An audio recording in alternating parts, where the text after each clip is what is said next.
todos os presentes na pessoa do presidente, cumprimentar as mulheres, filiados, militantes do PSDB.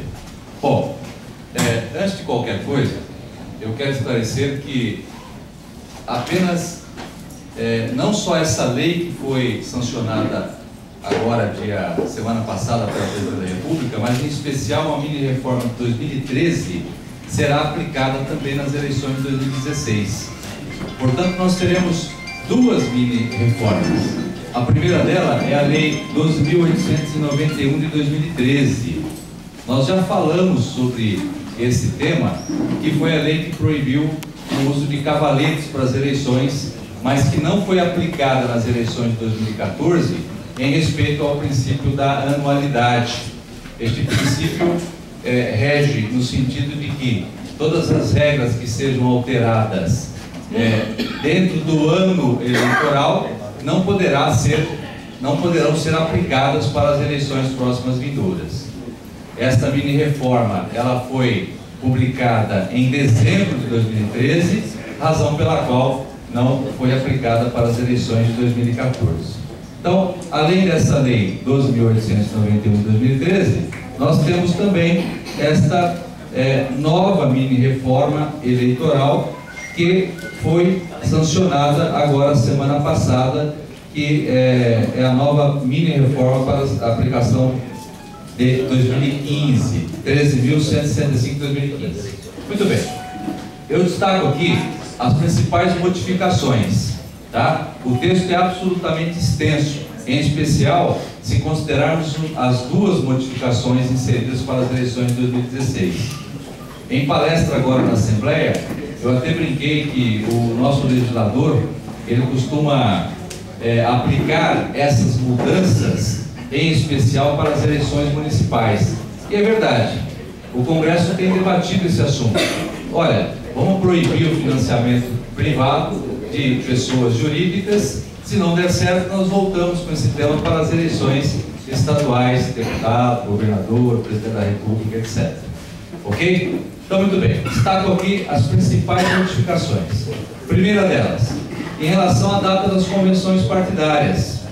Nas eleições de 2012 e 2014, a convenção deveria ter sido realizada entre os dias 10 de junho e 30 de junho. Para as eleições de 2016, diz a nova regra que as convenções serão realizadas entre os dias 20 de julho e 5 de agosto. Isso porque a norma nova vigente, ela reduziu o tempo de campanha.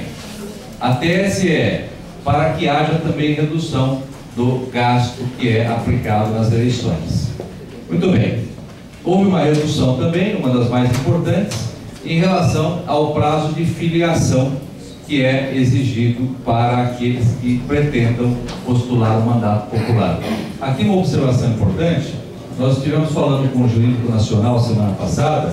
O nosso estatuto, ele orienta no sentido de que o filiado que pretenda se candidatar, ele apresente o seu pedido de filiação ao menos um ano antes da data das eleições. Agora, com o texto da nova lei, o estatuto está incompatível com a regra eleitoral.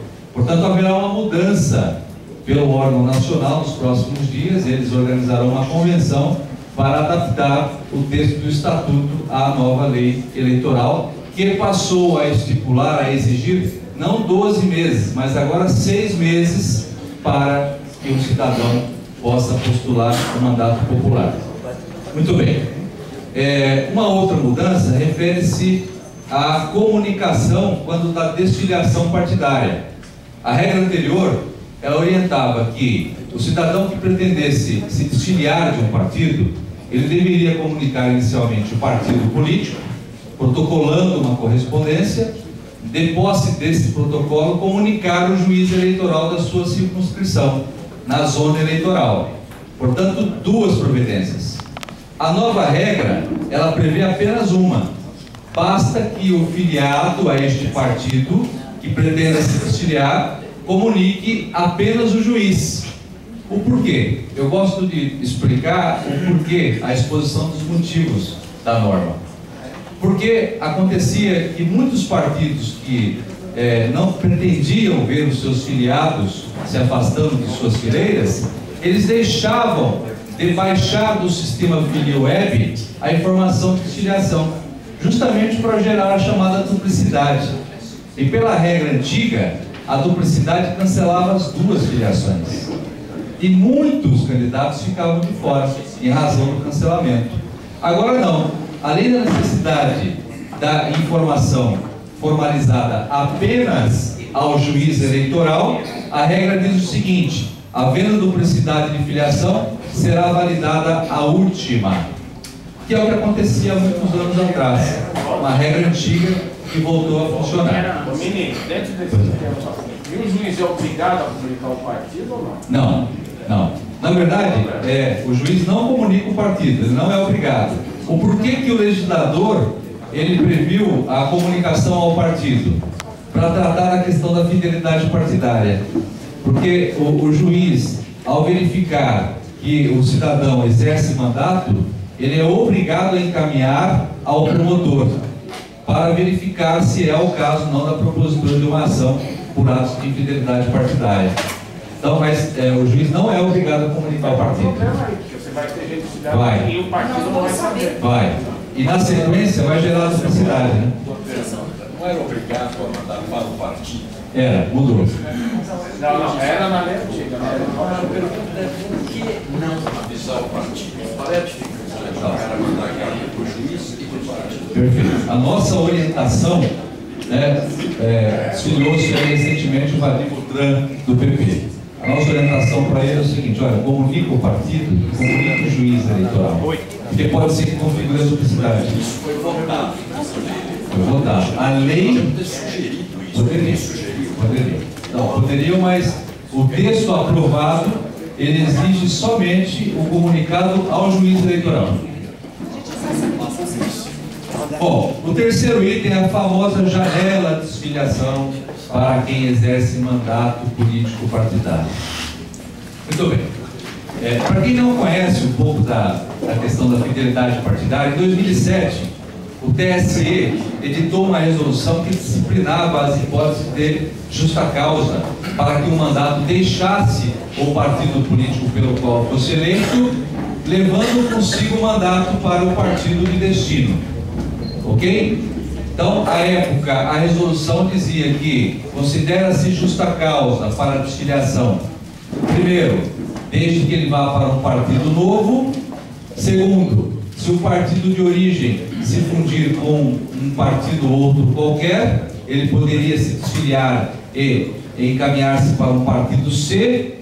Se o partido, de forma reiterada, descumprir o seu conteúdo programático, o seu estatuto, ou se o filiado fosse perseguido pessoalmente pelos dirigentes partidários. Que essa é a hipótese mais comum enfrentada pela Justiça Eleitoral. Expulsão. Não, na verdade a expulsão é um entendimento jurisprudencial. O TSE entendeu que quando da expulsão não há de se falar em fidelidade partidária, e aí o primeiro suplente, ou partido, ou o Ministério Público não poderiam demandar contra o expulso, já que o texto fazia referência à desfiliação voluntária, e a expulsão não é voluntária. Bom, aí essa era uma resolução do TSE que disciplinava a questão. E nós brincávamos na época, né? 6 ministros numa tarde ensolarada entendeu por bem disciplinar um procedimento para desfiliação em justa causa. Agora, em 2015, o Congresso ampliou a hipótese de janela, a hipótese de justa causa, criando a janela, disciplinando o seguinte: o mandatário que se desfiliar no último ano do mandato poderá levar consigo o mandato, desde que no 7º mês anterior ao prazo de filiação. Prazo de filiação, março de 2016. 7º mês, março de 2016. Durante o mês de março, o mandatário que estiver no último ano do seu mandato poderá mudar de partido, levando consigo o mandato. Vejam só, o último ano, pergunta que me fizeram: deputado estadual que pretenda concorrer ao mandato de prefeito num determinado município, poderá fazer uso dessa janela para um outro partido político? Não, porque não está no último ano de mandato. Percebam que a janela não é tão grande quanto disseram. É uma janela que se aplica apenas, neste caso, para 2016, àqueles que já exercem mandato municipal, prefeito, vereador, etc. Muito bem. Outro item. E Partido Novo? O cara é pro Partido Novo. Partido Novo continua como hipótese de justa causa aí, né? Outro item, substituição de candidato. A regra anterior dizia que até 60 dias antes das eleições haveria possibilidade de transferência ou de substituição de candidatos, em especial proporcionais. E para as eleições majoritárias, prefeito, até a antevéspera. Isso foi objeto de debate, inclusive, na Justiça Eleitoral, e o Ministério Público entendeu que se configuraria fraude a substituição, em especial no sábado, antes das eleições. Isso acontecia muito naquelas hipóteses em que fulano está inelegível, ostenta condenação colegiada, se conhece como ficha suja, mas tem apelo popular. Portanto, ele se candidatava no município e no sábado substituía pela sua filha, pelo seu irmão, pelo seu parente mais próximo. A Justiça Eleitoral não contava com tempo hábil para a substituição dos dados e da fotografia na urna. O eleitor votava em A e elegia B. Para acabar com isso, a Justiça Eleitoral, a nova regra, em especial, confirma o texto de uma resolução do TSE, no sentido de que qualquer substituição proporcional ou majoritária deva ocorrer no máximo e até 20 dias antes da data das eleições, salvo morte do candidato, desistência motivada em razão de doença terminal, etc, etc, etc. Muito bem. Lembrando que eu estou destacando as principais mudanças, tá? São muitas. Outro item, campanha. A campanha, o prazo estipulado era de 90 dias. Agora é de 47 dias. Exatos 47 dias. 47, por que 47? Contando os termos da lei, 47 dias. Propaganda na TV. Nós tínhamos 45 dias de propaganda eleitoral. Agora nós teremos 35 dias. Voto impresso. Essa foi uma proposta que foi apresentada no projeto e que foi vetada pela nossa querida presidente Dilma. Agora, há uma discussão no Congresso no sentido de que essa questão do veto possa ser derrubada pelo Congresso Nacional, mas que certamente não valeria para as eleições de 2016, respeitando-se o princípio da anualidade. O que eu quero dizer é que qualquer nova regra, aquela PEC que trata da grande reforma política que proíbe a reeleição, por exemplo, ainda que aprovada nos próximos dias, esta nova norma somente valerá para 2018. Isso é, se não houver uma orientação no sentido contrário, para que seja aplicada em 2022, 2024 e assim por diante. Tá? Muito bem. Prestação